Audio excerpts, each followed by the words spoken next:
Bonjour et bienvenue à tous dans cette formation sur les émotions et leur impact sur notre corps, sur notre niveau de bien-être.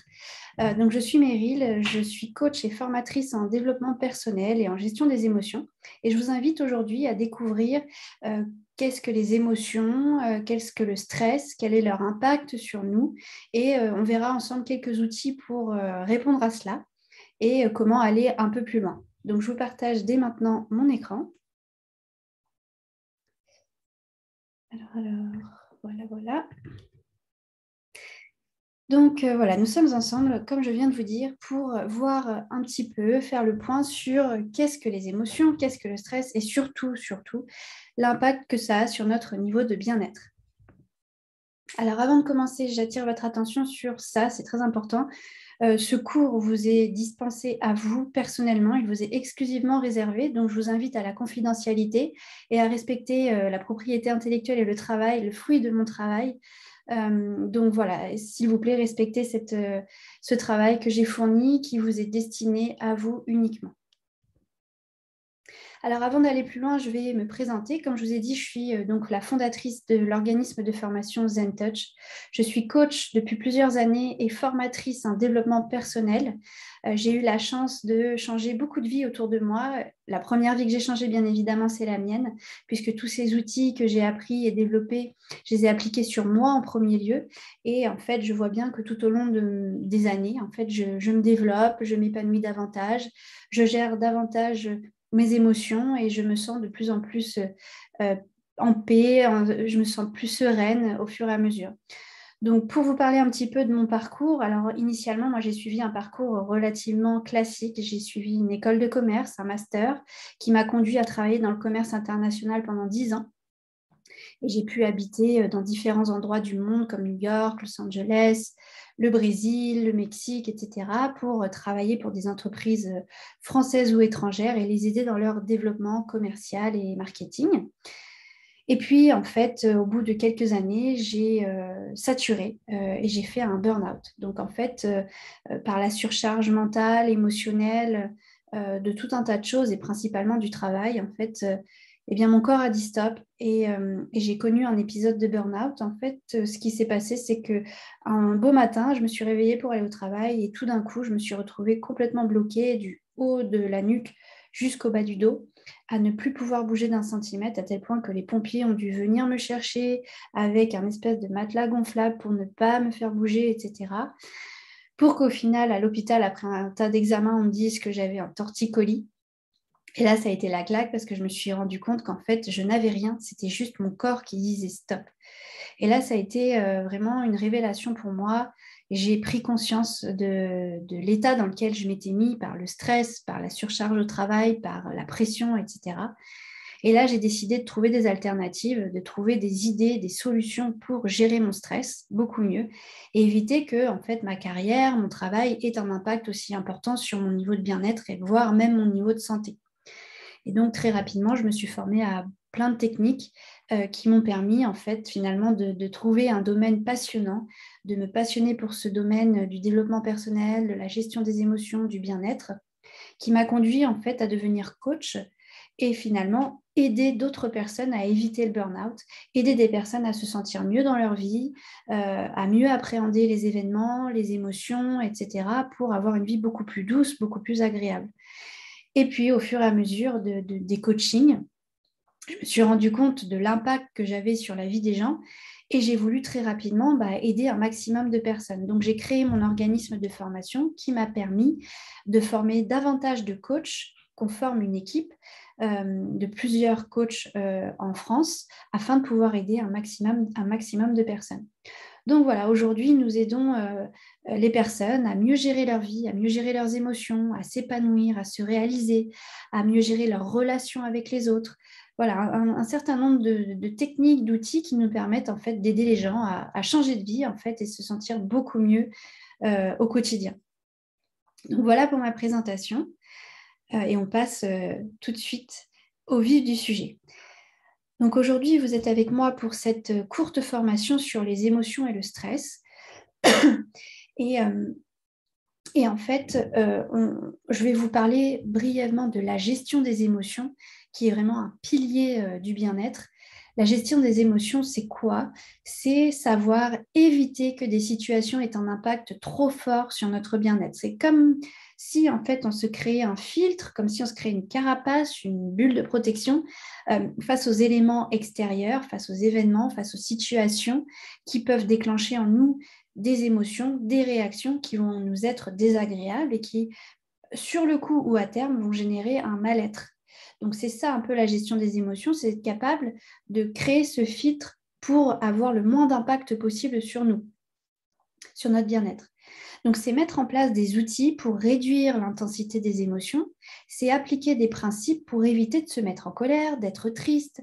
Voilà, en fait c'est vraiment savoir se gérer, déjà se connaître pour mieux se gérer au quotidien et gérer chacune de nos émotions pour éviter de se sentir mal, tout simplement. Donc voilà pour un résumé de la gestion des émotions, pour que vous compreniez bien dans quoi on est en train d'avancer. Donc là, ce que l'on voit aujourd'hui ensemble, les émotions, le stress et quelques outils, eh bien c'est en fait une partie d'un tout qui est la gestion des émotions. Donc, qu'est-ce que l'on va voir dans ce cours? On va parler des émotions, de leur impact sur notre corps. Je vais vraiment vous expliquer comment ça fonctionne. On va parler du stress, on va parler du burn-out, on va parler de tous les aspects du burn-out. On va parler aussi du fait que nous sommes la clé de notre problème, de nos problèmes, que l'on doit se changer de l'intérieur pour changer notre extérieur. On va parler de la gestion de stress, de la gestion des émotions avec quelques outils. Et puis, on va, en bonus, appréhender un niveau de bien-être par un outil qui est la relaxation guidée. Et ici, nous verrons quelques phrases, affirmations positives qui vous aideront dans votre quotidien, si vous les écoutez régulièrement, à reprendre un peu de force, d'énergie, de confiance en vous, de motivation pour vous sentir bien. Et puis, on verra aussi à la fin comment aller plus loin que cette courte formation, comment aller plus loin pour vraiment totalement être capable de gérer nos émotions, de devenir maître de notre bien-être, de devenir indépendant, autonome dans la gestion de nos émotions. Alors, on commence par les émotions. Alors, il faut savoir qu'il existe 6 émotions primaires, que sont la colère, le dégoût, la peur, la tristesse, la joie et la surprise.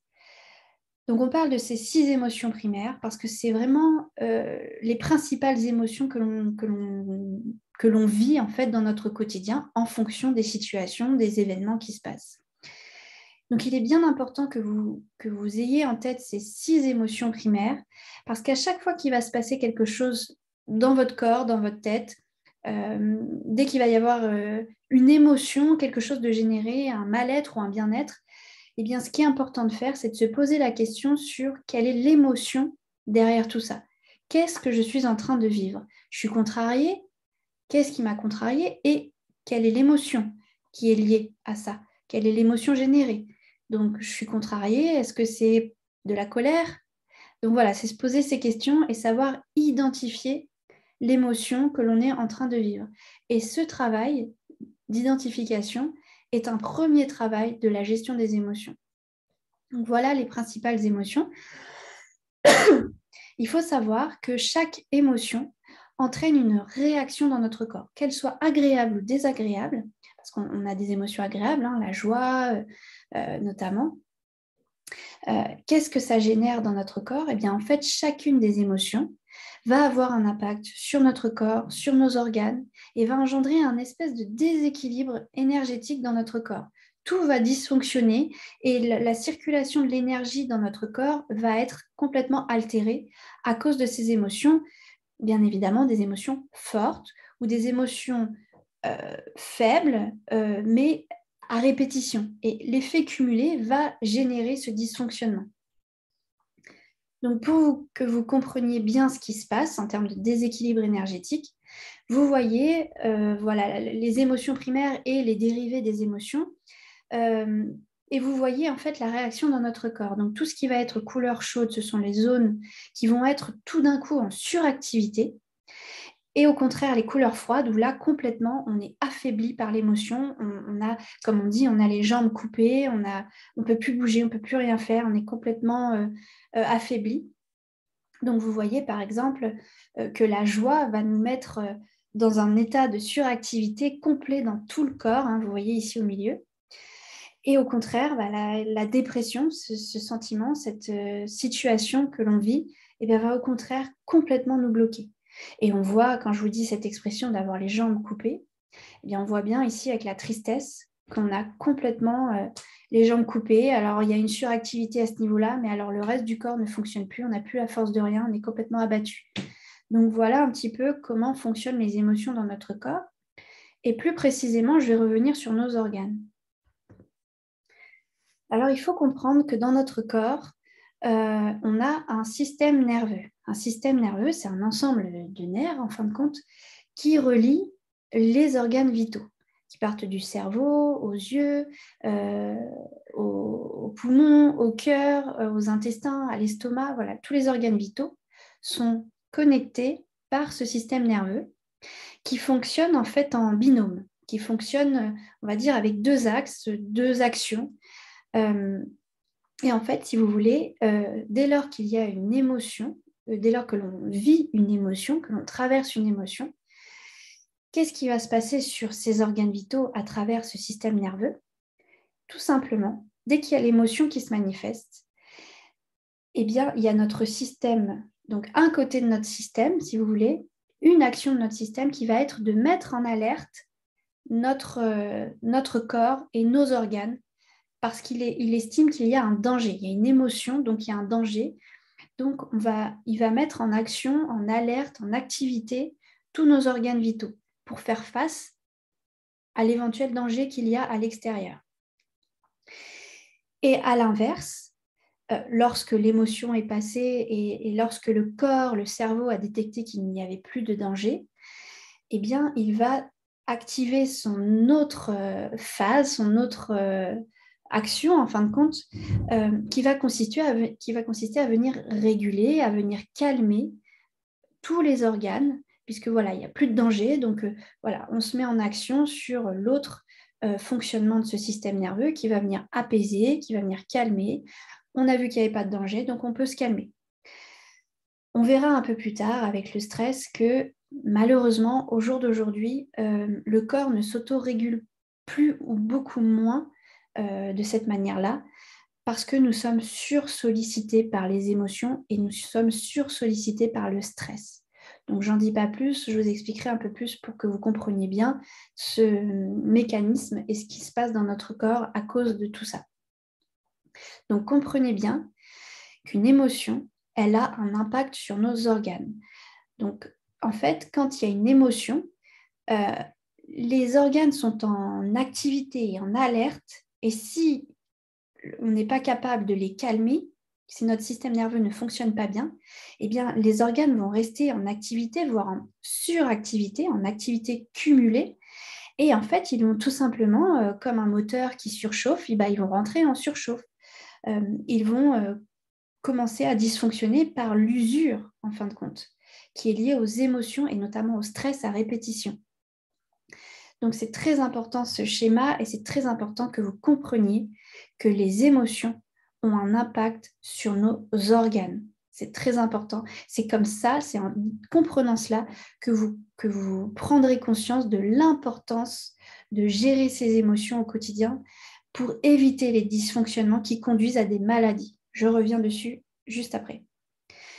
Donc, en somme, le corps humain fonctionne, donc, comme vous l'avez compris, avec des organes. Voilà, les organes vitaux font fonctionner notre corps. C'est comme ça que le cerveau envoie des informations, nous fait faire des mouvements, nous met des alertes. C'est avec l'estomac, l'intestin que l'on se nourrit, que l'on apporte des forces à notre corps. C'est par les poumons que l'on respire. C'est par le cœur que l'on fait circuler le sang. Donc, vous voyez, c'est vraiment, comme on peut dire, des logiciels qui sont chacun un petit peu indépendants. Mais finalement, quand un organe va dysfonctionner, ça va se répercuter en fait sur l'ensemble des organes petit à petit. Il faut savoir, on le voit notamment en médecine chinoise, que les organes fonctionnent un petit peu en binôme et que là, il y en a vraiment par binôme qui sont entreliés. Et quand un organe va dysfonctionner, l'autre va tout de suite dysfonctionner aussi. Je ne vais pas m'attarder trop là-dessus, mais c'est simplement pour que vous compreniez que les émotions, le stress a un impact sur notre corps. Et c'est du coup cette surchauffe interne de nos organes qui conduit à des dysfonctionnements, à de l'usure, qui conduit du coup à des maladies. Il faut savoir que le stress aujourd'hui est un déclencheur de 3/4 des maladies, de par cette altération du fonctionnement de nos organes. Et on voit même aujourd'hui que carrément 80% de nos maladies sont liées aux émotions, à l'esprit. Donc, ce chiffre pourrait ne pas vous parler avant ce cours, mais avec ce cours, en comprenant l'impact d'une émotion sur notre corps, sur nos organes, eh bien, c'est tout à fait compréhensible qu'il y ait 80% de nos maladies qui soient déclenchées à cause de nos émotions. Donc, moi, ce que je vous conseille de consulter, c'est vraiment cet ouvrage incontournable à mon sens. Ça doit vraiment être sur la table de chevet de tout le monde. C'est le Dictionnaire des malaises et maladies de Jacques Martel. Il en existe d'autres, je crois, comme Dis-moi où tu as mal, je te dirai ce qui ne va pas ou ce qui se passe, quelque chose comme ça. Eh bien, en fait, on est capable aujourd'hui de faire le lien entre un mal, un mot, en fait, un dysfonctionnement, même si ça vous paraît bénin, hein, une petite infection urinaire, un mal de tête, voilà, des choses comme ça. On est capable aujourd'hui de faire le lien entre ce petit dysfonctionnement, ce petit symptôme, et mentalement, émotionnellement, qu'est-ce qui se passe derrière? Qu'est-ce qui est à l'origine émotionnellement de ce mal-être physique? Donc ça aussi, c'est très important que vous compreniez à quel point nos émotions génèrent un mal-être physique. C'est déclencheur de 80% des problèmes physiques que l'on rencontre. Donc quand vous comprenez ça, quand vous en mesurez l'ampleur, eh bien, vous vous dites, oh là là, quand j'ai un problème, il ne faut pas que je me mette dans cet état, parce que si je me mets dans cet état, si je me laisse envahir par la colère, si je me laisse envahir par la tristesse, ça va avoir un impact sur mon corps, sur mes organes, et je vais me dégrader au fur et à mesure à cause de ces émotions. Donc quand vous prenez conscience, vous vous dites, non, je refuse à présent de laisser mes émotions prendre le contrôle de mon corps, et je fais en sorte, avec plusieurs choses que l'on va voir dans ce cours-là, je fais en sorte de gérer, de m'apaiser par des techniques, par des outils, par une vision des choses, par le fait de relativiser, de positiver. Mais en tous les cas, vous prenez conscience qu'il est important, dès aujourd'hui, que vous ayez le contrôle sur votre niveau de bien-être et sur vos émotions. Donc voilà pourquoi je vous fais un petit peu une partie court qui peut paraître ennuyante, mais qui est fondamentale pour que vous compreniez l'enjeu et l'impact de nos émotions sur notre corps, afin que vous ayez envie de vous investir, de vous impliquer pour prendre en main votre vie, votre corps, votre bien-être et vos émotions. Il faut savoir donc que le corps et l'esprit sont complètement liés. Autre chose qu'il faut que vous sachiez, alors oui, une émotion va mettre en alerte nos organes et il se crée à force une surchauffe des organes qui du coup dysfonctionnent et créent des maladies. Mais il y a un autre élément, vous l'avez peut-être déjà constaté, une émotion forte, notamment une émotion désagréable comme la peur, la tristesse, la colère, vont générer en fait un poids sur notre thorax qui va faire que l'on va beaucoup moins bien respirer. Vous voyez ici, dans le schéma ici, notre respiration normale, au jour le jour, est une respiration thoracique. On a tendance à respirer par le thorax, tout naturellement. Alors que nous devrions respirer par le ventre. Et vous voyez ici, avec ce ballon, j'essaye comme je peux de vous représenter cela. Quand on respire par le ventre, la manière qu'on devrait utiliser pour respirer, on fait entrer un maximum d'air dans notre corps. On a une capacité de stockage d'air beaucoup plus importante. Ce qui fait qu'on oxygène très bien, correctement, nos cellules, nos muscles, notre cerveau, notre sang. Tout est très bien oxygéné. Quand l'on respire de manière normale, quotidienne par le thorax, eh bien vous voyez déjà que la capacité de stockage d'air est limitée et que déjà, de base, en temps normal, on oxygène mal notre corps. Et comme je vous disais, quand on vit une émotion, quand on stresse, vous ressentez ce poids sur la poitrine, eh bien, on diminue encore plus notre capacité de stockage d'air. Vous voyez ici avec le schéma, quand on est stressé, on a 2 fois moins d'air qui rentre. Donc, ce qui veut dire que l'on oxygène très mal notre sang, nos cellules, nos muscles et surtout nos organes. Nos organes vitaux sont très très mal oxygénés. Donc, si on ajoute le manque d'oxygène à la surchauffe des organes, tout ça lié à nos émotions, à cause de nos émotions, on comprend bien qu'à un moment donné, oui, il y a des grosses maladies qui arrivent, oui, il y a des gros problèmes de santé et des gros problèmes physiques qui se créent, qui arrivent, parce qu'on voit bien qu'on se détruit à petit feu, en fait. Donc, encore une fois, ce deuxième élément doit vous permettre de prendre conscience de l'ampleur des émotions sur notre corps et de l'importance de gérer nos émotions. C'est vrai, c'est vraiment vital. On devrait nous apprendre et nous enseigner tout ça à l'école dès le plus jeune âge et nous permettre de gérer nos émotions tout au long de notre vie. Ça nous éviterait de gros dysfonctionnements. Alors, premier outil que je vous enseigne aujourd'hui dans ce cours, c'est la respiration abdominale. Donc, vous l'avez compris, l'enjeu de la respiration est une clé de la gestion des émotions, est une clé de notre bien-être. Donc, notamment la respiration abdominale, il faut vous la réapproprier. Il est recommandé, idéalement, de réaliser 300 respirations abdominales par jour, ce qui équivaut environ à 20 minutes, ce qui n'est pas grand-chose, sachant que vous pouvez faire n'importe quoi et pratiquer la respiration abdominale. Vous pouvez être en train de conduire, vous pouvez être en train de... D'ailleurs, en faisant du sport, on nous invite souvent à respirer par le nez et à respirer par le ventre. Vous pouvez être en train de faire la cuisine, vous pouvez être en train de regarder la télé et pratiquer la respiration abdominale. Donc, c'est très pratique. Et en pratiquant 20 minutes de respiration abdominale chaque jour, déjà, vous favorisez une meilleure oxygénation de votre corps, donc vous contrez un petit peu cette mauvaise respiration qu'on a au quotidien et cette respiration altérée à cause du stress et des émotions avec ce poids sur la poitrine. Donc pour rétablir l'équilibre en termes d'oxygène, pour mieux oxygéner son corps et essayer en fait d'équilibrer votre bien-être, vous devez à tout prix, dès aujourd'hui, intégrer la respiration abdominale à votre quotidien. Donc, ça peut être 5 minutes le matin, 5 minutes le midi, 5 minutes le soir, au coucher, 5 minutes à votre pause le matin, dans l'après-midi. Mais vraiment, prenez ça vraiment comme quelque chose de vital pour vous, pour votre fonctionnement, pour votre bien-être et votre corps. C'est très, très important.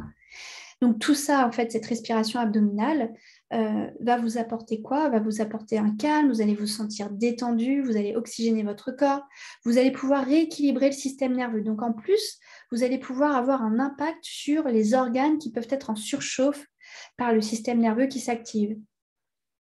Vous allez activer donc cet équilibre dans le système nerveux, vous allez, comme vous voyez sur le schéma, quand vous respirez par le ventre, en fait, vous faites monter le diaphragme et vous le faites descendre, ce qui en fait va stimuler vos organes, va leur faire comme un massage interne et va venir en fait débloquer tout ce qui s'est un petit peu verrouillé dans votre corps.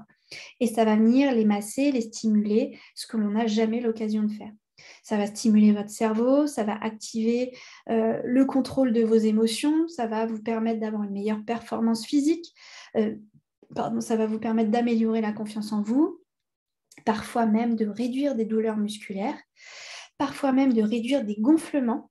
Moi, j'ai vu une personne que j'ai formée, que j'ai accompagnée, qui comprenait pas pourquoi elle avait tout d'un coup dans sa vie un ventre très gonflé alors qu'elle a toujours eu le ventre plat. Eh bien, en intégrant la respiration abdominale au quotidien dans sa vie, en quelques semaines, elle retrouvait son ventre plat comme avant. Donc, vous voyez, ça a vraiment... Vous voyez à quel point un tout petit exercice comme ça peut avoir autant d'impact dans votre vie.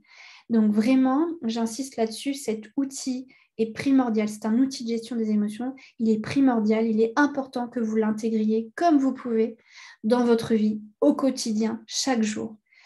Et ça vous aidera aussi en temps de crise, en temps de colère, de tristesse, de stress, de crise d'angoisse.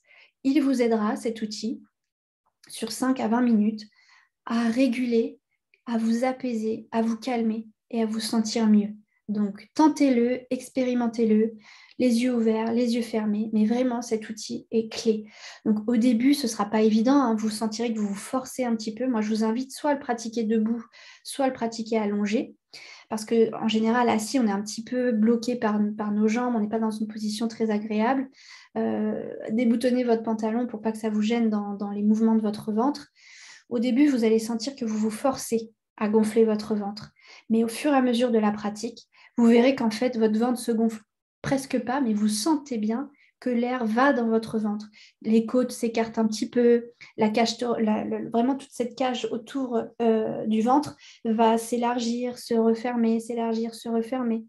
Donc vraiment, prenez le temps d'apprendre à respirer par le ventre et pratiquer cette respiration. Autre solution dans votre vie pour gérer vos émotions, et il y en a plein d'autres qui sont beaucoup plus impactantes, mais à notre niveau, dans cette formation courte, ce que je vous propose de faire, c'est vraiment le self-control. Si vous posez la question tout simplement, il y a tel élément déclencheur qui m'a contrarié, qui m'a peiné, est-ce que je le laisse envahir ma vie? Est-ce que je le laisse envahir mon bien-être? Est-ce que je le laisse avoir cet impact important sur mon corps? Et en fait, d'avoir cette réflexion à chaque événement va vous permettre de vous créer une carapace, un filtre, en fait, une protection face aux événements extérieurs, et vous allez commencer à préserver votre bien-être. Donc la solution, c'est de se contrôler, c'est de contrôler nos émotions, ne pas laisser les émotions nous envahir et prendre une proportion astronomique dans notre vie. Et du coup, vous allez éviter des situations. Donc il faut se raisonner. Et ce que je peux vous expliquer aujourd'hui, c'est aussi le problème que l'on a, le rapport aux émotions. En intelligence émotionnelle, on nous explique qu'une émotion, si elle n'est pas gérée, c'est-à-dire si elle n'est pas exprimée, si elle n'est pas identifiée, si elle est enfouie, si elle n'est pas gérée dans les 21 jours suivant l'événement déclencheur, eh bien, en fait, elle va basculer dans un coin de notre cerveau où elle va vraiment rester ancrée et ça va être une véritable bombe à retardement.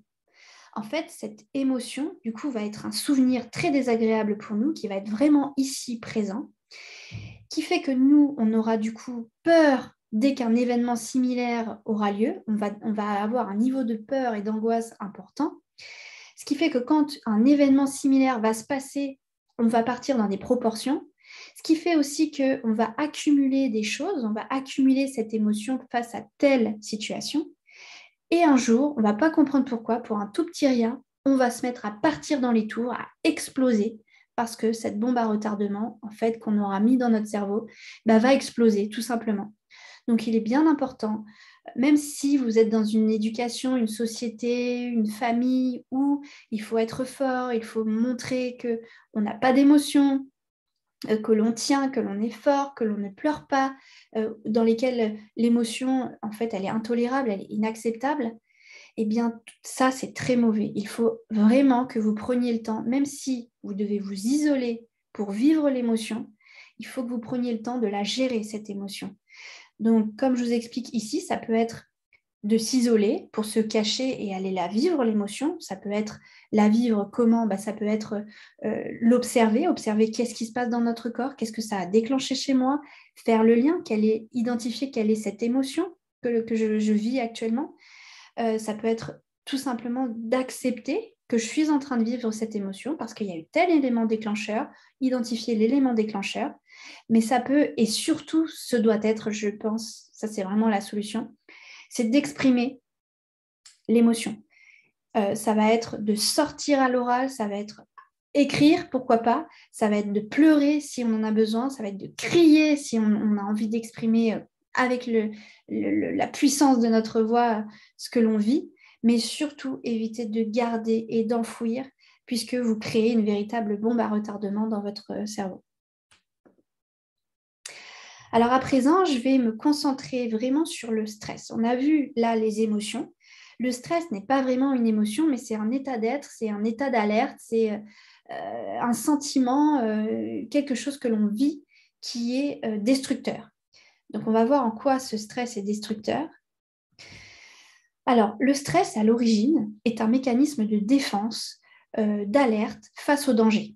Donc dans la préhistoire, avant, on avait un danger en face de nous, donc je ne sais pas moi, un tigre, un lion qui va nous attaquer, un troupeau qui va nous rentrer dessus ou je ne sais quoi. Eh bien, face à la peur, en fait, le stress était un mécanisme de survie face au danger. Et c'est un mécanisme qui nous poussait soit à attaquer, soit justement à fuir en courant, soit à rester immobile, se cacher. Eh bien, le problème, c'est qu'aujourd'hui, le stress n'est plus pour les mêmes raisons et on n'a plus de danger imminent qui est là, présent. Et en fait, le stress aujourd'hui est omniprésent, mais jamais vraiment pour les bonnes raisons. Et donc, en fait, on va retrouver 3 comportements que l'on retrouve aujourd'hui dans notre quotidien. Ça va être la colère, les cris, la violence, qui symbolisent l'attaque. Ça va être l'évitement, le refus, qui symbolise la fuite. Ça va être l'effacement et la soumission, pour symboliser l'inhibition, l'immobilisation, dans les 3 actions que l'on peut trouver face à du stress. On va revenir un petit peu plus en détail sur le stress, mais le stress peut être généré par plein d'éléments, par la peur, le chagrin, la tristesse, les problèmes d'argent, les problèmes au travail, les problèmes relationnels, les conflits, etc., etc. Alors, l'AESS, Agence européenne pour la sécurité et santé au travail, nous explique qu'un état de stress survient quand il y a un déséquilibre entre la perception qu'une personne a des contraintes que lui impose son environnement et la perception qu'elle a de ses propres ressources pour faire face à cet événement. Donc aujourd'hui, il faut savoir que 10 millions de Français se sentent stressés. C'est un chiffre astronomique. Un Français sur 5 se sent quasiment toujours stressé. 60% des Français sont stressés par leur travail. 12 millions de Français déclarent mal dormir. 50% des Français stressés prennent des médicaments ou ne font rien pour maîtriser leur stress. Donc, vous savez, la gestion des émotions, les outils de gestion des émotions, ils ne connaissent pas ou alors ça ne les intéresse pas et donc ils prennent des médicaments. Tout le monde est touché, et notamment les femmes et les personnes de plus de 50 ans. Et puis 83% des Français estiment que le stress a des conséquences sur leur santé. Alors voilà, je vous ai dit que je vous en parlerai un peu plus en détail. Donc le stress, à l'origine, est quelque chose de positif. À l'époque, c'était quelque chose qui nous protégeait face à un danger. Aujourd'hui, le stress peut être très positif parce qu'en fait, il nous permet de mobiliser des forces face à un événement. Donc, le stress pour un examen, par exemple, le stress va nous permettre de mobiliser les ressources, les connaissances, les compétences, va nous permettre de réviser, de se concentrer, etc., pour aller atteindre un objectif qui est l'examen. Et donc, on va mobiliser toutes ces ressources pour aller jusqu'à la réalisation de l'événement. Et une fois que tout ça est fait, on va pouvoir se ressourcer. Alors, on va être épuisé par la mobilisation des ressources qui a eu lieu pour l'événement. Une fois que l'événement est passé, hop, on redescend parce qu'on est épuisé et on va petit à petit se régénérer, reprendre des forces, etc. Ça, c'est dans un monde idéal. C'est le stress positif. Mais comme je vous dis, le stress aujourd'hui est omniprésent dans notre vie. On parle de stress chronique et donc de stress négatif. Pourquoi? Parce que le stress, les pics de stress, les événements qui nous créent du stress sont tellement présents, accumulés et rapprochés qu'on n'a jamais le temps de se reposer, de vivre notre épuisement pour venir se ressourcer après. Et en fait, on n'a tellement pas le temps de se régénérer qu'on repart tout de suite sur un pic de stress, un autre pic de stress, un autre événement de stress, etc. etc. Et en fait, ça nous produit un épuisement cumulé, croissant, en fait, qui ne cesse de s'alourdir au fur et à mesure. C'est ce que l'on appelle le stress aigu, donc augmentation du rythme cardiaque, vigilance accrue, sensation de vide. Et le stress chronique, en fait, là, du coup, l'hormone du stress, elle est trop élevée, elle ne redescend plus. Elle peut conduire à l'épuisement, au burn-out. C'est très mauvais pour la santé puisque ça déclare des maladies cardiaques, des pressions artérielles trop élevées. Ça peut nous mener à la dépression. Ça génère du diabète parfois, du cholestérol, du mauvais cholestérol. Donc voilà, il faut prendre conscience que le stress aujourd'hui dans nos vies prend trop de place. Et ça, accumulé aux émotions fortes que l'on vit par rapport aux événements présents, eh bien en fait, on se détruit à petit feu. Et si on ne prend pas en compte tout ça et si on ne s'efforce pas de mettre en place des outils, d'utiliser des outils, des exercices, des rituels, enfin des routines pour prendre soin de soi et préserver son bien-être, eh bien en fait, ça mène à la catastrophe, ça mène à des problèmes de santé, des problèmes physiques que l'on ne maîtrise pas. Donc, je répète encore une fois, très important, qu'aujourd'hui, on sait que 80% des maux et maladies sont liés au stress et aux émotions. Donc, vous pouvez le voir, les symptômes du stress sont nombreux. Maux de tête, maux de dos, courbatures, blocage du dos, blocage du corps, douleur à l'estomac, torticolis, dépression, difficulté à respirer, etc., etc. Donc, comme vous l'avez vu, le stress peut conduire au burn-out. Qu'est-ce que le burn-out? Le burn-out, en fait, c'est vraiment purement professionnel. C'est ce que l'on appelle un surmenage, une surcharge de travail qui va nous mener à l'épuisement professionnel. C'est une surcharge de travail, une surcharge intellectuelle, une surcharge mentale, une pression, une fatigue accumulée qui va nous conduire à un épuisement total et on ne va plus être capable de rien. Donc, les symptômes vont être la perte de sommeil, les troubles de la mémoire, encore une fois, les maux de dos, en fait, tout ce que j'ai cité tout à l'heure. Donc, en fait, le burn-out, c'est quand un salarié va dépenser toute son énergie pour son travail jusqu'à en être totalement vidé. Donc, ces personnes, en fait, s'épuisent, leur cerveau s'épuise et perdent leur efficacité. Du coup, ils perdent confiance en eux. Et en plus, c'est un cercle vicieux parce qu'ils n'ont plus les capacités à faire face aux événements. Et vu qu'il y a beaucoup de travail et de la pression, ben, en fait, c'est un cercle vicieux. Ils ne sont plus capables d'assumer et ça dégénère totalement. Donc voilà, c'est vraiment le surmenage et ça peut mener à terme à la dépression. Donc ça, c'est un trouble mental qui se gère avec des psychologues. Donc il est important de prendre conscience de ces risques pour les éviter ou les gérer lorsqu'ils arrivent avec des outils de gestion des émotions. Donc malheureusement, le burn-out aujourd'hui n'est pas un état toujours reconnu par l'individu. Moi, j'ai été la première à me sentir plus forte que tout le monde, à me sentir capable de gérer telle et telle chose. Oui, on va faire tout ça dans l'entreprise, on va faire tel événement, tel truc, tel machin. Et au final, j'ai été complètement surmenée et mon corps m'a dit stop. Tout ça m'a conduit au burn-out. J'étais complètement épuisée, plus capable de rien. Et en plus, le corps met du temps à se remettre. On est très fragile, on a accumulé tellement de fatigue qu'en fait, on est l'ombre de nous-mêmes et qu'on met des semaines à se remettre de cet épisode, en fait. Donc, parfois, ce n'est pas reconnu par l'individu. Donc, soyez bien à l'écoute de vos collaborateurs, de votre entourage. Soyez capable de détecter si vous voyez un risque de burn-out. Soyez capable de le détecter chez vous. Prenez bien conscience, faites-vous violence. Analysez-vous, posez-vous les bonnes questions parce que ça peut conduire très, très loin. Écoutez votre corps surtout, parce que le corps, en fait, dit stop. Et le corps vous envoie des signaux, comme je vous ai parlé des symptômes tout à l'heure, maux de tête, problèmes de concentration, problèmes de sommeil, etc. Tout ça, ce n'est pas anodin. Ce sont des signes précurseurs de ce qui va se passer, en fait, du burn-out qui vous pend au nez. Donc, soyez vigilants et soyez à l'écoute de votre corps parce qu'il vous émet des signaux. Donc, moi, ce que je vous conseille, c'est écouter votre corps, se fixer des limites, connaître vos limites et les fixer à votre entourage, à vos collaborateurs, à vos responsables, prendre des précautions, apprendre à gérer vos émotions, utiliser des outils au quotidien pour protéger votre corps, votre bien-être, vous organiser au travail et dans votre vie pour gérer au mieux, favoriser un équilibre entre votre vie personnelle et professionnelle, vous accorder surtout des moments de bonheur, de plaisir, de déconnexion et utiliser des outils de relaxation. On en verra quelques-uns à la fin.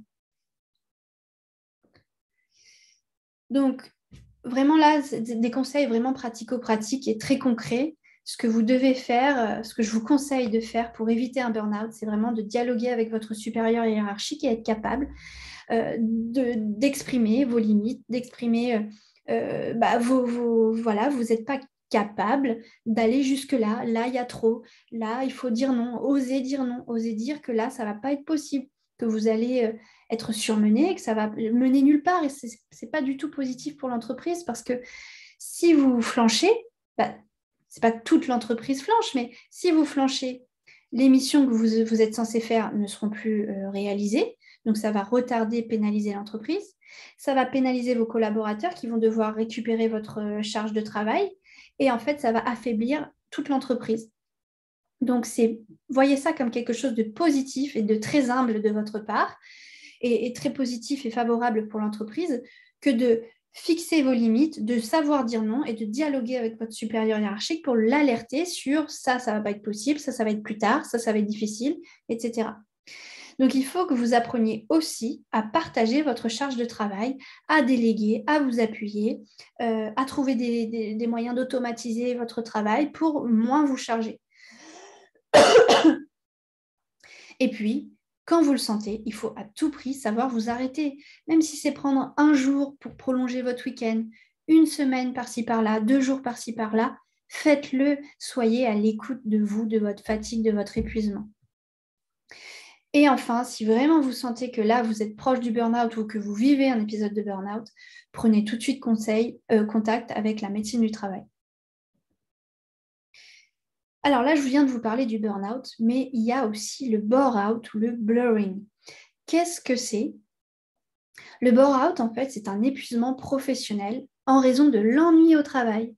Alors là, on n'est pas surchargé. Justement, au contraire, on n'a tellement rien à faire qu'on ne trouve pas de sens à notre vie, on ne trouve aucune motivation, du coup, on n'a pas du tout confiance en nous parce qu'on ne réalise rien, donc en fait, on n'a aucune satisfaction. Et on a encore plus un manque de reconnaissance puisqu'on va nous reconnaître pourquoi. Vu qu'on ne fait rien, vous savez, c'est ces missions qui consistent à surveiller un endroit, assurer la surveillance, la sécurité d'un endroit, ou plein d'autres missions qui consistent en fait à faire une tâche qui soit monotone, où on n'apprend pas grand-chose. Donc là, on parle d'ennui au travail qui, de la même manière, peut nous conduire à un état de mal-être. Et on a le blurring qui est en fait la confusion entre le travail et l'espace personnel. Alors, on l'a beaucoup subi avec le Covid, avec les confinements et le télétravail, où, comme on n'est pas habitué, il est difficile en fait de mettre des distances, de mettre une barrière entre la vie professionnelle, la vie personnelle. Il n'y a plus cette barrière. En fait, on se retrouve à travailler le soir, les week-ends, sans limite, le matin dès le réveil. Et sauf que c'est très mauvais et qu'il faut cadrer. Il y a un temps pour le travail, un temps pour la vie personnelle. Et quand il y a une confusion comme ça, en fait, ça nous conduit aussi à un épuisement et à un mal-être très important. Donc, il ne faut pas négliger tout ça. Ce sont des choses très importantes dont vous devez avoir conscience pour vous protéger et vous préserver. Ce que vous n'allez peut-être pas être content de voir ça, mais ce que vous devez à tout prix comprendre, c'est que vous êtes la clé du problème. C'est que vous êtes responsable de ce qui vous arrive. Vous êtes responsable de votre bien-être et c'est vous la clé de votre vie en fait et de votre bien-être. Ce qu'il faut comprendre, c'est que la seule solution dans tout ça, c'est de se changer de l'intérieur. Vous n'avez aucun contrôle sur les autres. Vous ne pouvez absolument pas les changer. Vous pouvez toujours essayer. Vous pouvez vous persuader que vous allez pouvoir changer votre mari, changer votre collègue, votre collaborateur, lui apprendre des choses, etc. Mais généralement, ça n'aboutit pas. En tout cas, vous êtes souvent déçus. Vous n'avez aucun contrôle sur l'autre et sur les éléments. Et ça, il faut l'accepter. C'est comme ça. Vous ne pouvez pas changer les autres. La seule personne que vous pouvez changer, c'est vous. Vous avez une force de contrôle sur vous-même, sur votre vie, sur vos émotions, sur vos ressentis, sur votre cerveau, sur vos actions, sur vos réactions.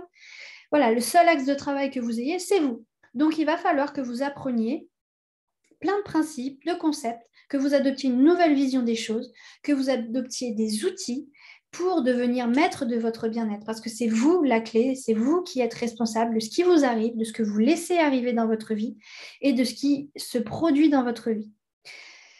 Donc la vie met des obstacles, des pierres sur notre chemin. À nous de choisir d'en faire un mur ou un pont. Donc je trouve que cette citation résume bien ce que je viens de vous expliquer. Il faut bien que vous preniez conscience que c'est vous la clé. Alors en premier lieu, et ça c'est vraiment quelque chose qui doit se détailler, se travailler à la longue, nos croyances, notre cadre de référence. On a chacun un cadre de référence. On est tous uniques. On a eu un parcours totalement unique, une éducation qui nous est propre, une évolution qui nous est propre. On a des intérêts qui nous sont propres, des valeurs, des principes, une culture, une religion.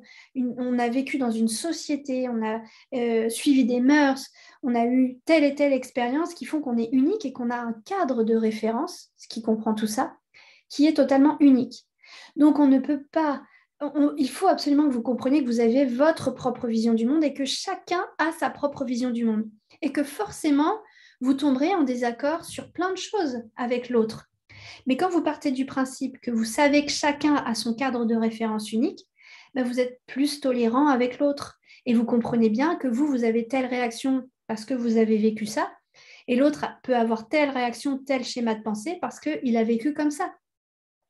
Et dès lors que l'on comprend qu'on a un schéma et un cadre de référence qui nous est propre, eh bien, on essaye de moins en moins d'imposer notre réalité aux autres et on essaye de plus en plus de comprendre la réalité de chacun. Je reviendrai sur cette compréhension un peu plus tard, qui est aussi la clé de notre bien-être. Donc, la solution, c'est tout simplement de le comprendre, de l'accepter, de prendre du recul, de casser nos automatismes, de supprimer nos blocages, de réagir avec objectivité et indulgence envers soi-même aussi. Parce qu'il faut bien comprendre et vous analyser, faire un travail sur soi. Quelles sont mes croyances, quels sont mes principes, quelles sont mes valeurs, et comprendre aujourd'hui comment vous fonctionnez. Et est-ce que ces croyances, ces valeurs et ces principes sont justifiés aujourd'hui?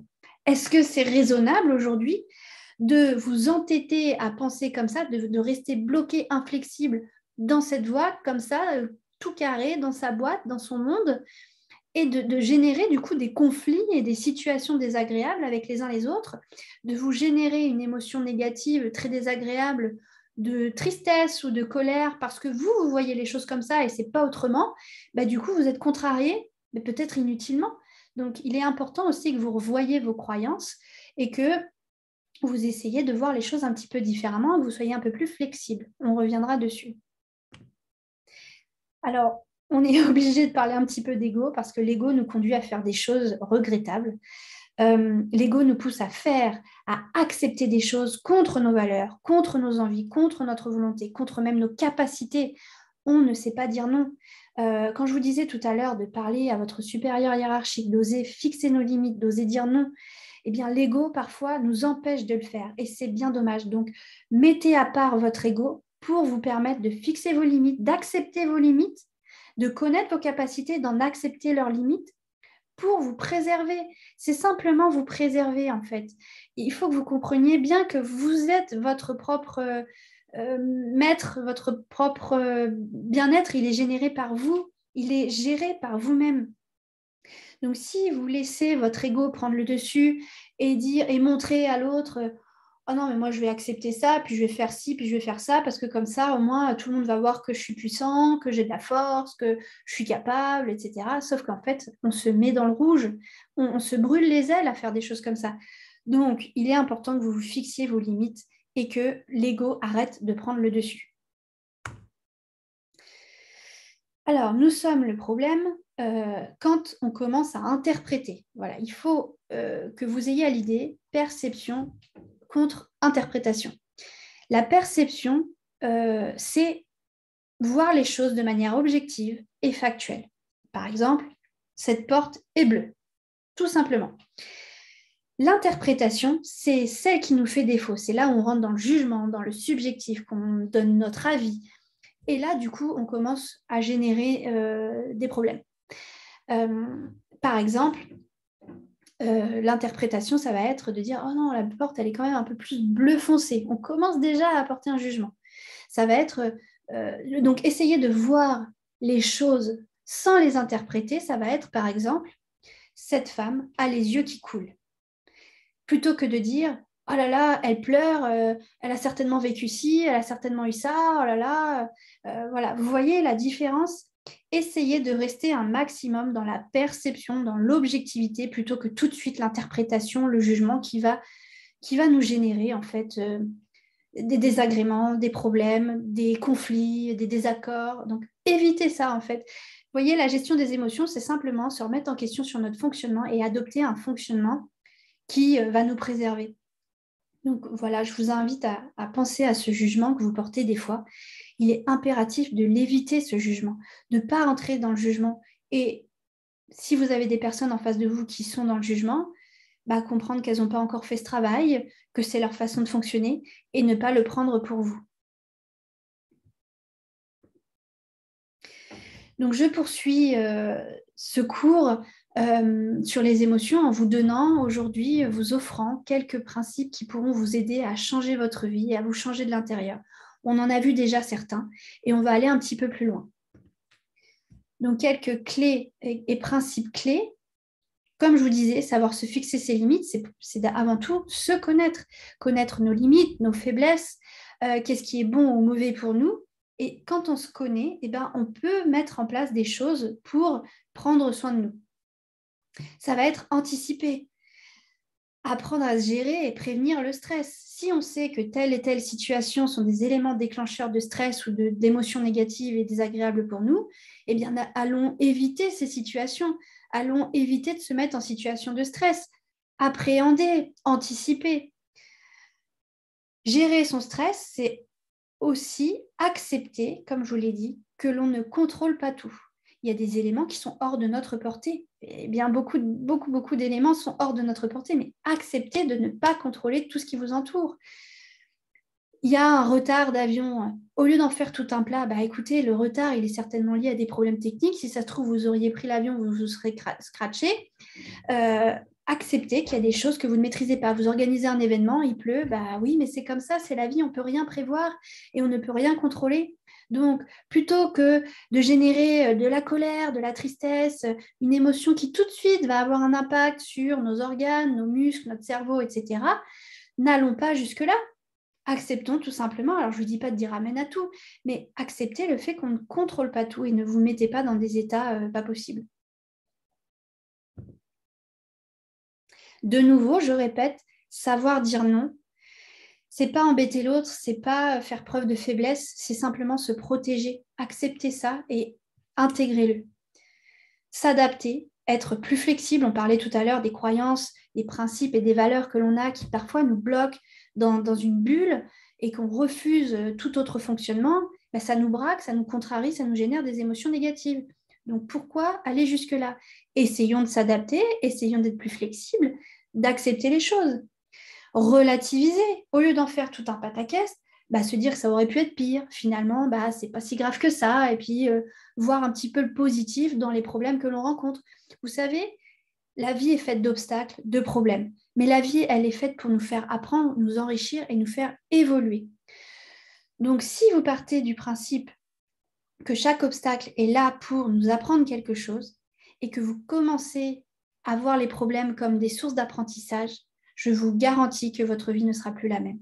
Donc, commencez dès maintenant à essayer de vous efforcer, de voir dans les problèmes l'aspect positif des choses.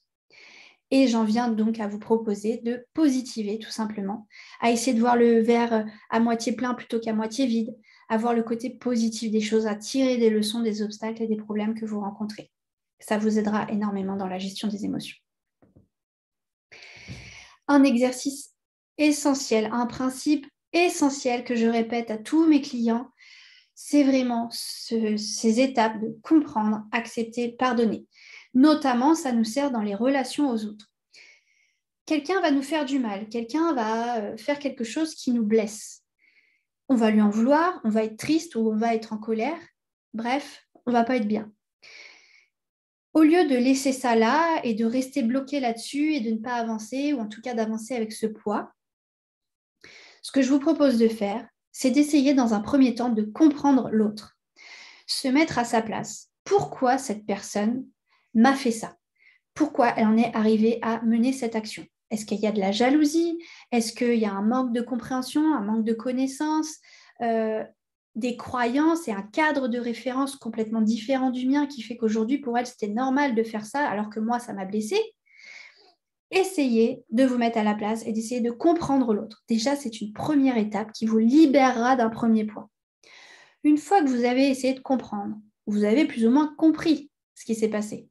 Du coup, vous pouvez plus facilement accepter la situation et arrêter de bougonner, d'avoir la rancœur, de ruminer, de tourner en boucle.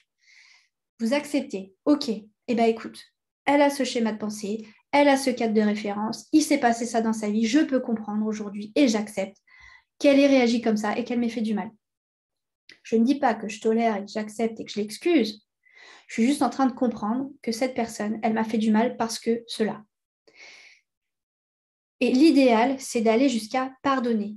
Alors, il ne s'agit pas d'aller forcément voir la personne, bien que vous pouvez le faire, et lui pardonner. Mais il s'agit, vous, dans votre tête, dans votre esprit, de vous dire, OK, j'ai compris, j'accepte, et je vais pardonner son acte parce que je ne veux pas rester bloqué, emprisonné dans le passé avec ce poids. J'ai envie d'avancer, j'ai envie de me libérer. Donc, c'est lui redonner, en fait, cette part de responsabilité qu'elle a eue sur vous et c'est vous permettre d'avancer face à une rancœur, une colère, une injustice, vous vous libérez de ce poids en fait. Donc je vais un peu plus loin sur le pardon et vous expliquer que pardonner, c'est aussi cette part donnée que l'on rend à la personne. C'est un peu jouer sur les mots, mais on retrouve souvent ces expressions-là. Donc le pardon, c'est la raison, c'est se libérer, c'est faire don à l'autre, ok. Mais si on fait les choses avec amour et bienveillance, vous verrez aussi que la voie du bien-être s'ouvre, feu vert total, autoroute du bien-être s'ouvre à vous. Euh, Accepter, pardonner, c'est des étapes importantes. C'est prendre soin de notre santé, de notre bien-être. Ne pas pardonner, au contraire, va engendrer des réactions, des signes somatiques. Ça va entraîner la rumination, la rancœur, la haine que vous allez traîner comme un boulet au pied toute votre vie.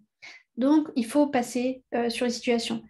Alors, il est possible aussi de fuir, de complètement inhiber ça, de complètement faire abstraction de ce qui s'est passé et oublier ça dans un coin de sa tête.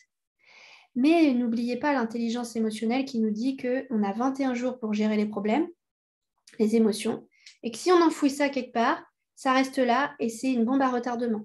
Donc, il vaut mieux gérer la situation. Alors, je ne vous dis pas que 21 jours, c'est peut-être un petit peu trop court dans certaines situations, mais l'essentiel, c'est de vraiment s'apaiser un jour et se libérer de ce poids. À présent, autre cadeau que je vous offre aujourd'hui, 5 habitudes à oublier qui vont vous aider aussi à gérer vos émotions et préserver votre bien-être. Arrêtez de vouloir toujours faire plaisir. Déjà, pensez à vous, votre bien-être, ce sera déjà très très important pour vous, votre bien-être. Avoir peur du changement, essayez de changer cette habitude. N'ayez pas peur du changement, c'est en sortant de sa zone de confort que l'on évolue et que l'on progresse et que l'on change et que l'on va mieux. Évitez les regrets du passé, ne restez pas dans le passé, concentrez-vous déjà sur le présent et ne soyez pas trop dans le futur non plus. Évitez les pensées négatives. Certaines croyances poussent à dire que la pensée crée.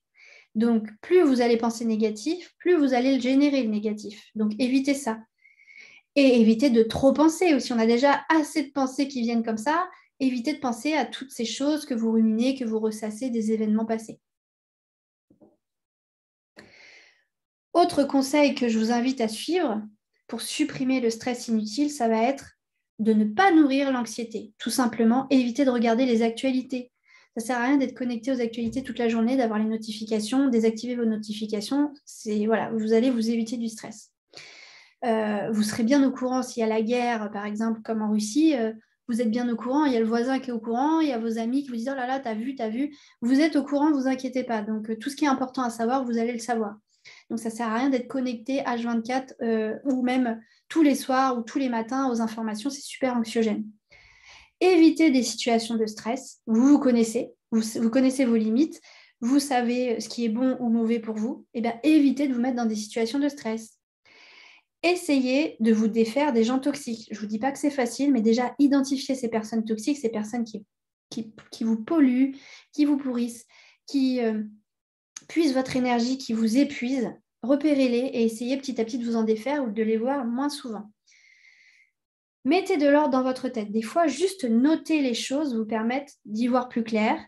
Mettez de l'ordre dans votre tête, c'est aussi, ça va de pair avec organisez-vous, c'est vraiment déjà mettez de l'ordre dans votre vie, rangez chez vous, organisez les choses pour les retrouver plus facilement, pour que ce soit plus fluide, faites des to-do list, organisez-vous, mettez des choses dans l'emploi du temps, dans votre calendrier par exemple.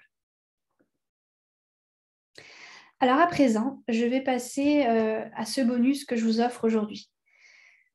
Donc, ce que je vous propose à présent, c'est de réaliser une séance de relaxation guidée, de méditation guidée autour d'affirmations positives pour vous permettre, jour après jour, de prendre soin de vous, de vous encourager, de vous apaiser, de vous sentir bien, de vous apporter de l'amour. Donc, dans cet exercice, on va voir un certain nombre de phrases positives. Et en fait, je vais vous guider pour que vous descendiez en état alpha. C'est un état de conscience modifié, qui est un entre-deux, en fait, entre l'état d'éveil et l'état de sommeil, qui vous permet, en fait, d'enlever toutes les barrières et de calmer votre mental. Et tout ce que je vais vous dire, en fait, vraiment, votre cerveau va le prendre, va l'assimiler, va l'ancrer.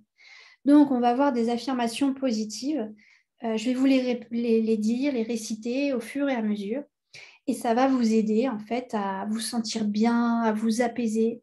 Et moi, je vous invite à vous répéter une affirmation positive par jour, plusieurs fois, à vous les écrire, ou pourquoi pas, à réécouter cet exercice, cet enregistrement, cette relaxation guidée, cette méditation guidée, pour justement générer ce bien-être au quotidien. Donc, je vous laisse le temps de vous installer. Alors, vous pouvez être assis, vous pouvez être allongé, debout, vous pouvez fermer, ouvrir les yeux comme vous voulez. Ce qui compte, c'est que vous soyez disposé à vivre un moment de bien-être et d'apaisement. Donc, je vous laisse vous installer. Pour ceux qui le souhaitent, vous allez fermer les yeux.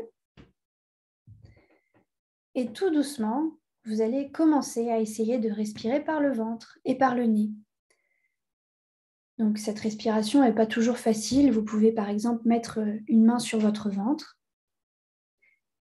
et vous allez peu à peu calmer votre respiration, l'apaiser, amplifier les mouvements pour bien oxygéner votre corps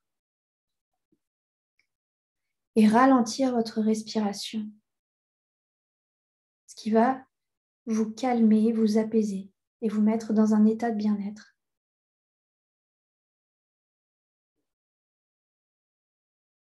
Vous inspirez, vous expirez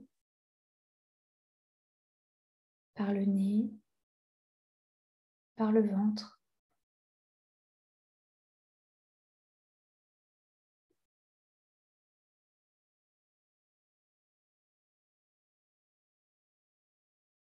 Peu à peu, votre respiration se calme, se ralentit et vous oxygénez de mieux en mieux votre corps.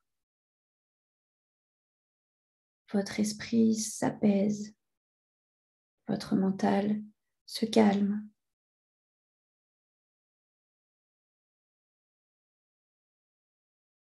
En suivant ma voix et mes indications, vous allez vous laisser guider en état de relaxation. Pour ce faire, nous allons nous aider des couleurs de l'arc-en-ciel.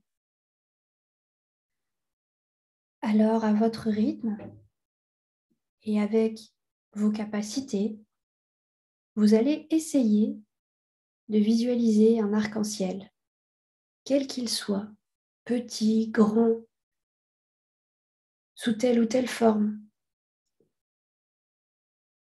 Laissez apparaître un arc-en-ciel.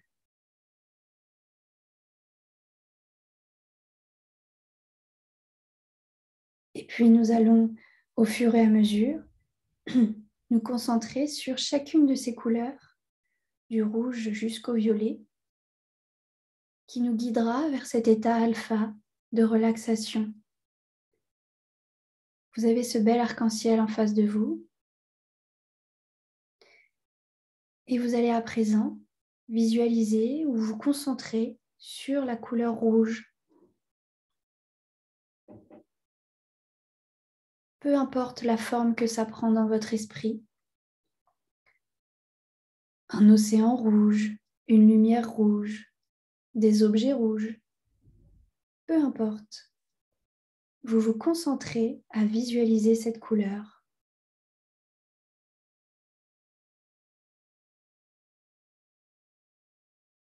À présent, vous faites le même exercice avec la couleur orange.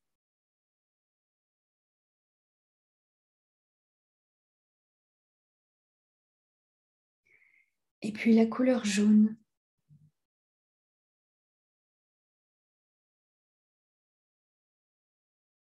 À présent, le vert.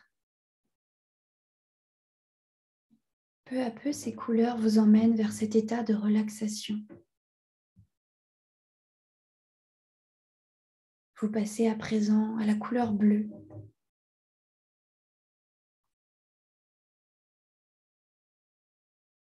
Puis le violet.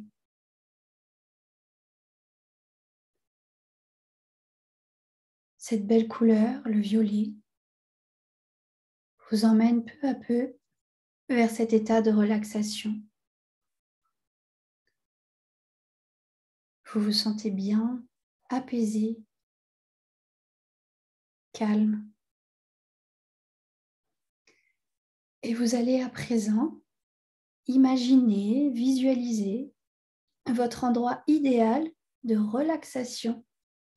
Ce peut être n'importe quel endroit, un endroit imaginaire, un endroit où vous êtes passé en vacances, une pièce chez vous dans laquelle vous vous sentez bien. Tout à coup, vous imaginez que vous êtes dans cet endroit. Vous appréciez ce moment, vous observez le décor.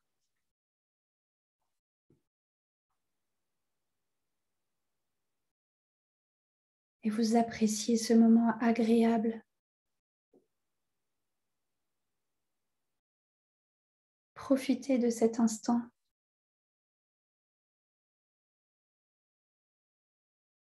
Vous vous sentez de plus en plus apaisé et en sécurité.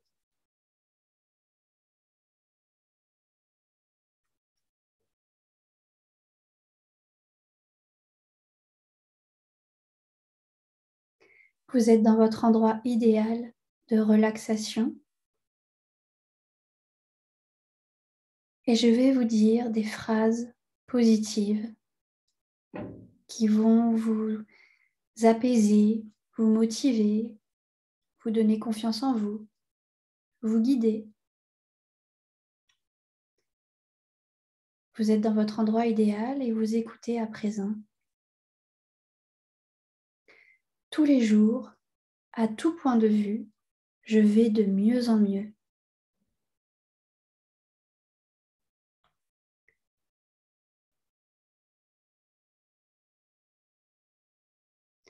Chaque jour, ma mémoire s'améliore dans tous les domaines.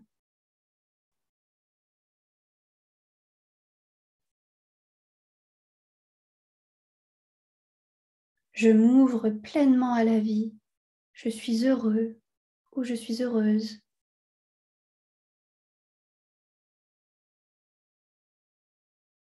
Désormais, j'ai confiance en moi. Je suis en sécurité.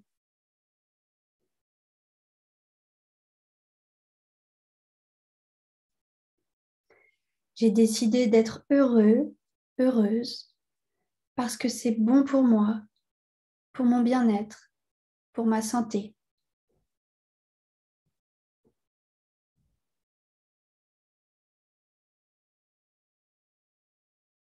Je suis à présent maître de ma vie.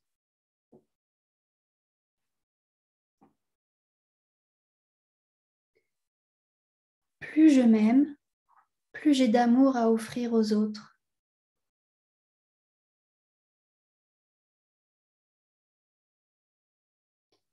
Ma vie s'épanouit dans une totale perfection.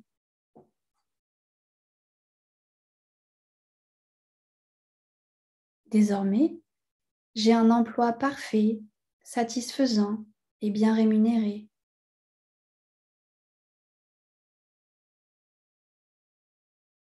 Je sais m'exprimer de façon dynamique.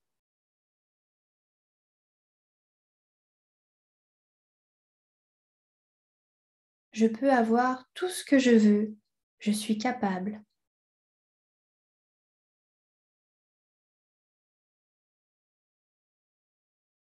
Je suis détendue et équilibrée. J'ai tout mon temps pour chaque chose.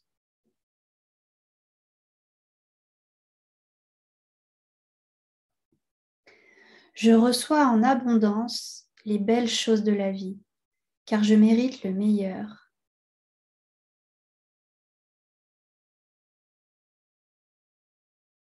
Plus je donne, plus je reçois et plus je me sens heureux ou heureuse.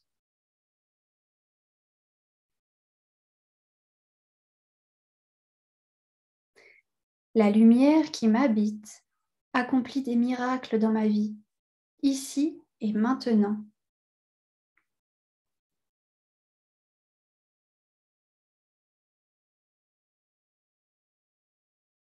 Je décide aujourd'hui de révéler mon potentiel et j'évolue. Je décide de m'aligner avec qui je suis, mes valeurs, ce que j'aime pour m'accomplir.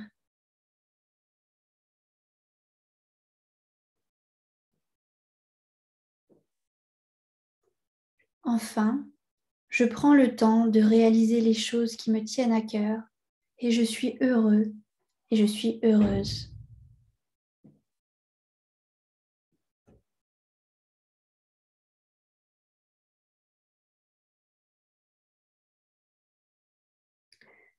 Je peux prendre le temps de me remémorer certaines affirmations si elles me font du bien.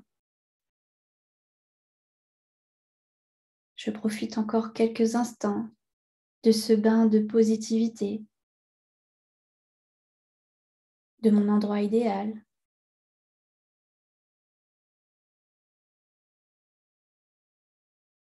Je me sens bien, apaisée, confiant.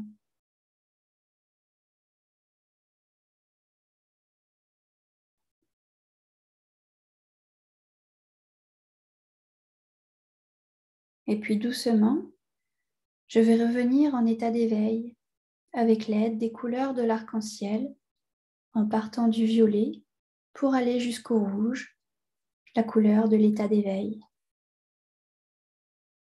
Je visualise à présent le violet.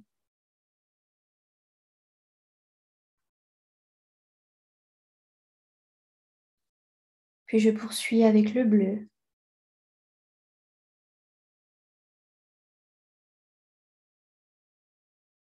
À présent le vert.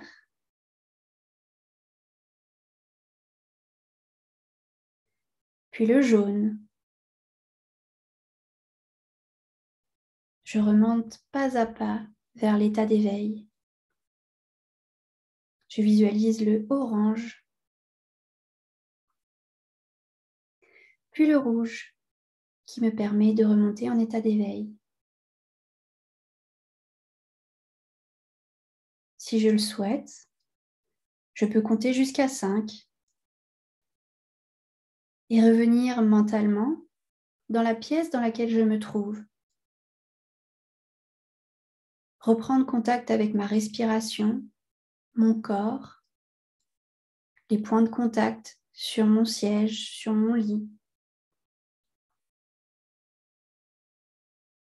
Et quand je serai prêt ou quand je serai prête, j'ouvrirai tout doucement les yeux pour revenir en pleine forme et en parfaite santé dans l'ici et maintenant.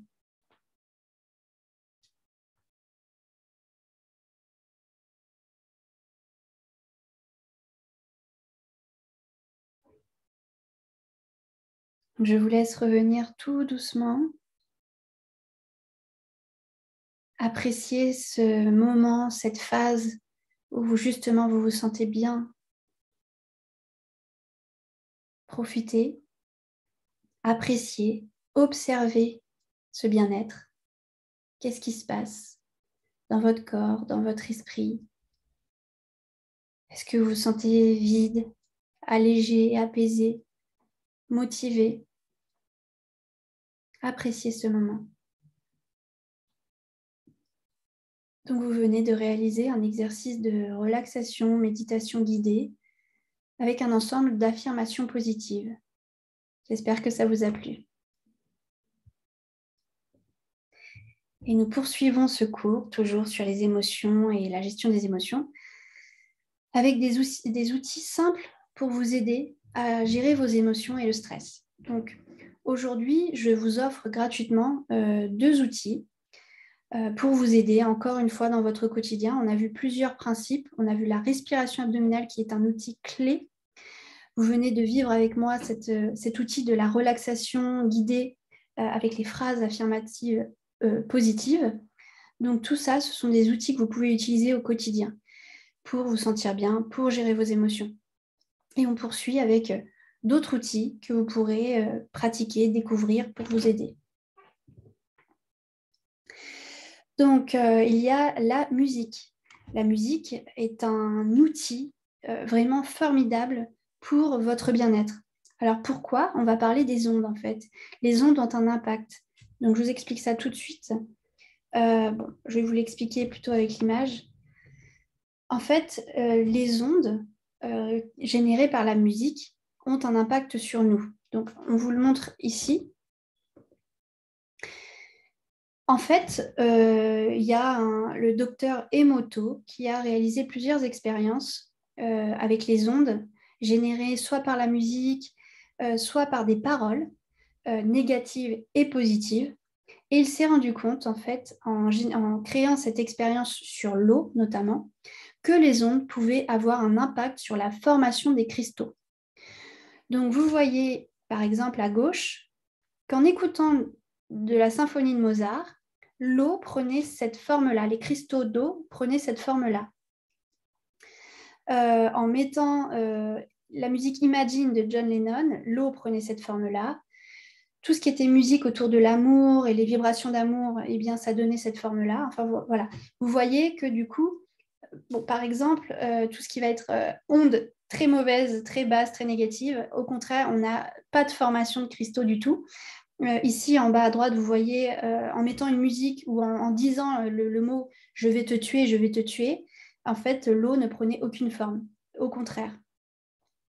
Donc, cette expérience a pu démontrer l'impact des ondes, de la musique, des ondes dégagées par nos paroles, positives, négatives, parce que les paroles positives vont avoir une fréquence, tandis que les paroles négatives vont avoir une autre fréquence.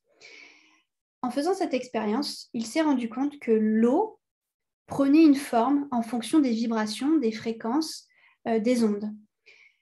Et pourquoi je vous en parle aujourd'hui? Pourquoi c'est aussi important pour le bien-être? Tout simplement parce que notre corps est constitué environ à 60-70% d'eau. Donc vous imaginez l'impact des paroles positives ou négatives sur vous, puisque vous êtes constitué en grande partie d'eau. Donc tout a un impact. Donc c'est pour ça que je vous dis dès aujourd'hui, faites attention à ce que vous dites aux autres ou à vous-même, parce que vous avez un impact sur vous-même. Voilà, il faut que vous sachiez ça. Vous avez un impact sur votre corps juste par la parole.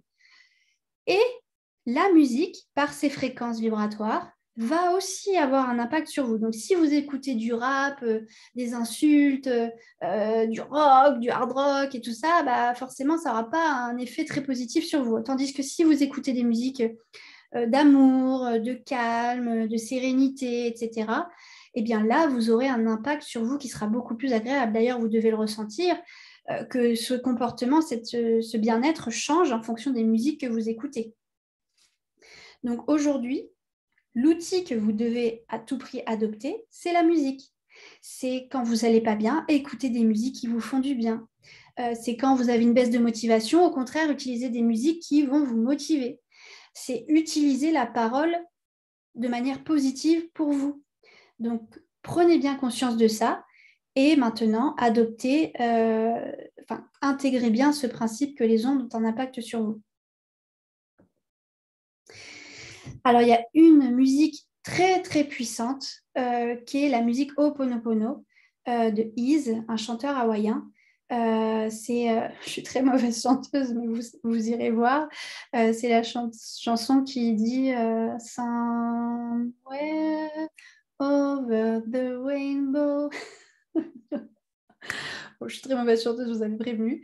Mais en fait, cette chanson, elle porte, elle est très, très agréable. Donc, en fait, prenez l'habitude peut-être d'écouter cette chanson déjà pour commencer.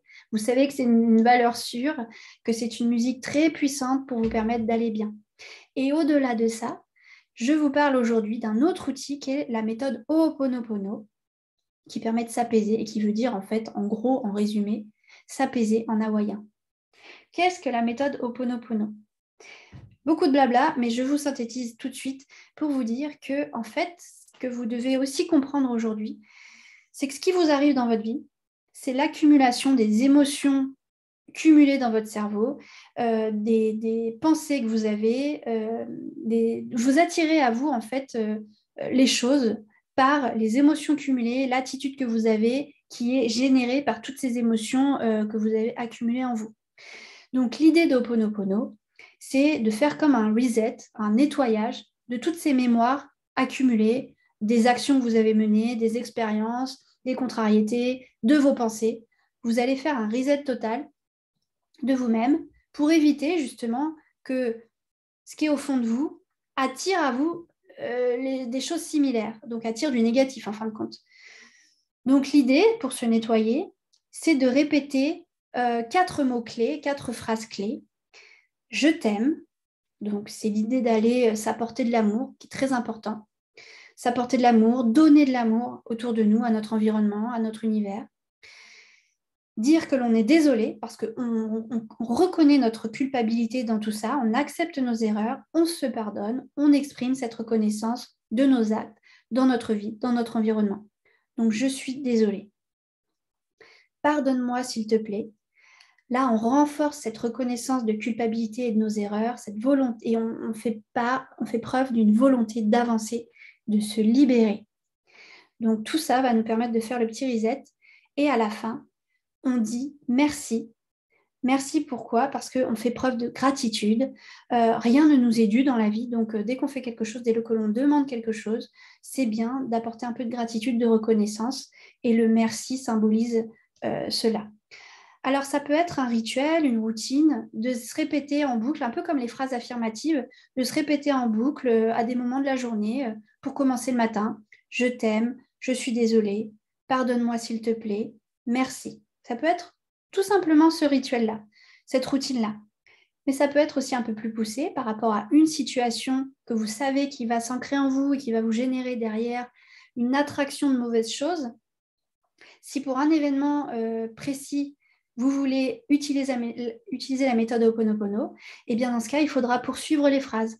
Je t'aime, je t'aime, c'est assez simple. Par contre, je suis désolée de t'avoir fait subir ça, d'avoir cru ça, d'avoir pensé ci, d'avoir pensé ça, d'avoir fait ça. Pardonne-moi s'il te plaît, je reconnais que j'ai eu tort, que j'ai fait telle erreur, et merci de m'accorder ton pardon, voilà, par exemple. Donc, vous voyez, c'est un outil que l'on peut utiliser au quotidien comme routine ou ponctuellement pour des situations précises. Donc, un outil de plus que vous pouvez rajouter à votre boîte à outils aujourd'hui pour gérer vos émotions. Alors, aujourd'hui, dans ce cours, dans cette formation, j'ai pu vous expliquer dans les grandes lignes ce qu'étaient les émotions, le stress et l'impact très, très négatif, néfaste qu'ils peuvent avoir sur nous. J'espère aujourd'hui que grâce à ce cours, vous avez pris conscience à quel point les émotions ont un impact sur votre niveau de bien-être et que votre niveau de bien-être dépend de ce que vous allez faire et mettre en place dans votre vie pour prendre soin de vous, tout simplement. J'espère aussi que vous avez bien pris conscience que vous êtes la clé, vous êtes responsable de votre bien-être, que vous êtes maître de votre destin, de votre bien-être. Donc aujourd'hui, je vous ai donné quelques outils, mais il en existe de nombreux outils. Dans la formation gestion des émotions que je vous propose, vous pouvez justement découvrir, intégrer, apprendre de nombreux outils très, très efficaces. Je dis de nombreux parce qu'effectivement, il y en a de nombreux et il y en a des principaux qui vous permettent en fait de mettre en place une routine chaque jour, une routine bien-être en fait pour préserver chaque jour votre bien-être. Et vous avez aussi des outils ponctuels que vous utiliserez soit parce que vous entamez une démarche de travail personnel sur vous, sur vos blessures, vos blocages, etc. Et vous allez avoir ces outils pour les régler. Soit vous faites face à des difficultés, des événements qui génèrent des émotions et vous avez les outils adaptés pour vous aider sur le moment. Donc cette formation, en fait, c'est la solution pour apprendre à gérer vos émotions, pour devenir maître de votre bien-être.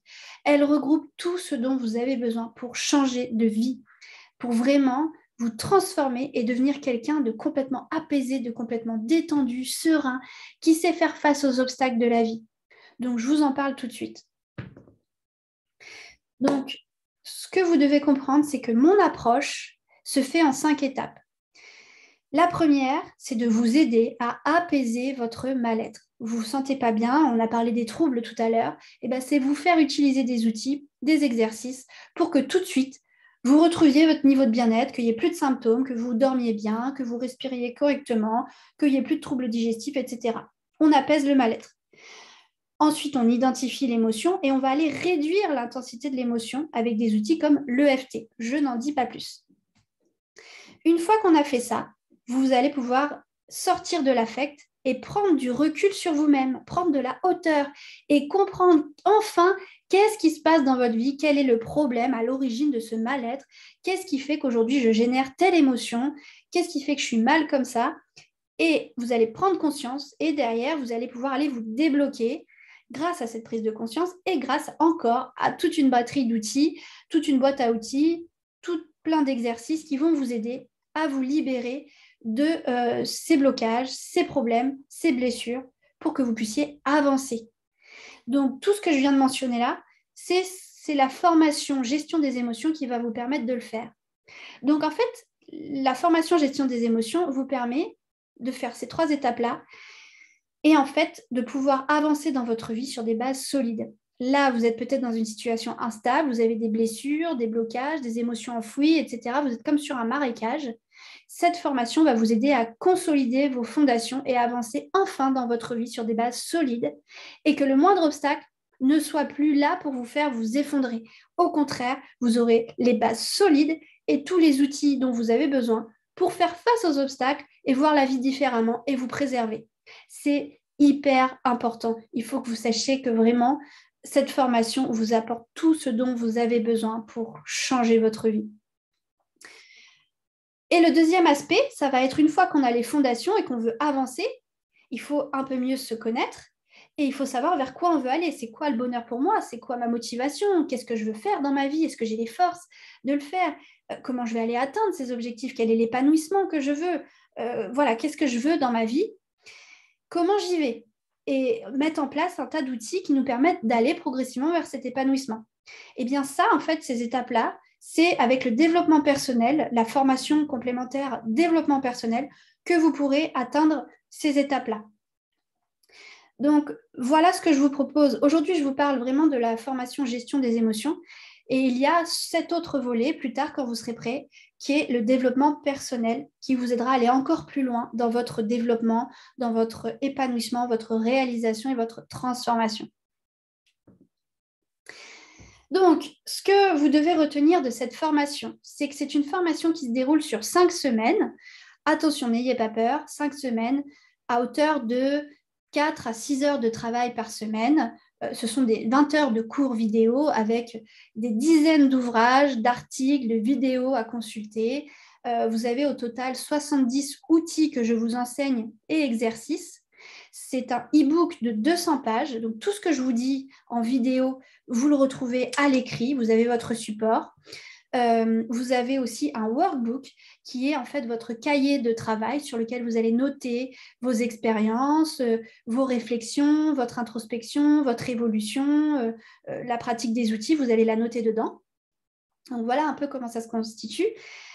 Et en fait, pourquoi 5 semaines? Vous me direz 20 heures, c'est l'équivalent d'une semaine. Oui, mais sauf que vous avez certainement une vie très active et que vous avez autre chose à gérer, vous ne pouvez pas vous dédier 100% à ça. Et il vaut mieux faire un petit peu par un petit peu et avancer. Et surtout qu'elle n'est pas de tout repos, cette formation, parce que vous l'aurez compris, c'est une transformation personnelle. On va vraiment vous aider à changer de vie. Donc forcément, ça ne se fait pas en un claquement de doigts. On va venir remuer tout ça en vous. Donc forcément, ça va générer des émotions, des prises de conscience, des remises en question. Ça ne va pas être facile. Donc, c'est bien d'aller pas à pas, de laisser le temps au temps et de prendre ces 5 semaines pour soi pour aller vers un changement. Il vaut mieux y aller doucement, mais sûrement, parce que vous ne le regretterez pas. Cette formation va vous apporter énormément. Vous pouvez retrouver des témoignages sur mon site internet, sur ma page Google, mais je vais vous en citer quelques-uns aujourd'hui. truc tout bête, une personne que j'ai formée, la première semaine, en fait, cette personne, dès la première semaine, il y a eu des énormes changements dans sa vie, notamment physiques. Cette personne, c'est une femme d'une quarantaine d'années. En fait, cette femme, ça faisait des années qu'elle avait des problèmes de dos. Elle avait une ceinture de dos, elle ne faisait plus rien. Elle avait été obligée de réduire son temps de travail. Elle ne profitait plus de rien. Elle adorait danser, tout ça. Ben, là, c'était fini. Elle ne pouvait plus rien faire. Elle passait ses soirées assise dans un fauteuil. Et du jour où elle a suivi la première semaine de formation, justement de gestion des émotions, ça a été une révélation pour elle. Alors, comment je m'en suis rendu compte? C'est que la deuxième semaine, je l'ai vue et je lui dis, mais t'avais pas une ceinture de dos normalement? Je comprends pas, elle est où en fait? Parce que tu as l'air toute droite, de bien te tenir et tout. Et elle est là. Et elle me dit, bah c'est vrai en fait. Je n'ai pas ma ceinture. Et puis alors, elle commence à se pencher comme ça et voir, chercher la douleur. Elle n'avait plus de douleur au dos. Cette formation a été une révélation pour elle. Elle a pris conscience, elle a changé plein de choses et ça l'a complètement apaisée de ses maux physiques. Et ça, c'est un exemple parmi tant d'autres. J'ai accompagné en coaching une personne victime de viol étant plus jeune, à l'adolescence, qui a senti qu'elle pouvait se confier à moi. C'était la première fois qu'elle se confiait à quelqu'un sur ce sujet. Et je lui ai fait faire un exercice que vous retrouvez dans la formation, qui lui a permis en fait d'effacer un petit peu tous ses souvenirs anxiogènes. Et là, ça a été pour elle une libération. Elle s'est transformée d'une séance à l'autre. En une semaine, c'était plus la même. En une semaine, c'est une personne qui avait un embonpoint. Et je ne sais pas si vous savez, mais on dit qu'en général, les femmes qui sont violées dans leur intimité développent en fait de l'embonpoint pour se protéger, pour créer comme une carapace. Et elle, c'était le cas. Elle était assez forte à ce niveau-là. Et en fait, dès qu'on a fait cet exercice, la semaine qui a suivi, elle m'a dit, Meryl, c'est dingue. Je me sens tellement mieux, je me sens bien, je me sens libérée. Tout le monde autour de moi me dit, mais qu'est-ce que tu as fait? On dirait que tu as maigri, tu maigris à vue d'œil et tout. Et en fait, elle a complètement dégonflé. Et toutes ses relations avec son mari ont complètement changé. Avant, par exemple, elle était en train de cuisiner. Si son mari arrivait par derrière pour la prendre dans ses bras, maman, elle réagissait, elle avait, oh là là, avec colère, dégoût, peur. Maintenant, pas du tout. Ses relations intimes se sont nettement améliorées avec son mari. Elle a une vie complètement différente. Donc, je vous ai cité que 2 exemples. Je ne vais pas vous embêter avec tous mes exemples, mais ce sont des témoignages. J'en ai à l'appel des témoignages comme ça. Tout le monde a réussi, enfin, toutes les personnes que j'ai accompagnées, grâce à tous ces outils que je vous mets aujourd'hui à disposition, qui sont des outils que j'enseigne aux coachs que je forme, sont des outils révolutionnaires et sont des outils qui vont clairement changer votre vie. Par contre, l'inconvénient, c'est que vous devez à tout prix travailler. On n'a rien sans rien. Ces outils, je vous les donne, je vous les enseigne, mais si vous ne les pratiquez pas, si vous ne les utilisez pas sur vous, et si vous les écoutez juste, ça vous mènera nulle part. Donc, il faut bien savoir que si vous vous engagez dans cette formation et que si vous voulez atteindre cette transformation personnelle, il faut vraiment que vous suiviez le programme, en fait, et que vous laissiez guider et que vous travaillez sur vous, sur votre développement, sur votre gestion des émotions et sur vous, en fait. Il faut vous axer sur vous. Mais il faut bien comprendre que vous devez vous investir et vous prendre en main. Donc voilà pour la formation que je propose.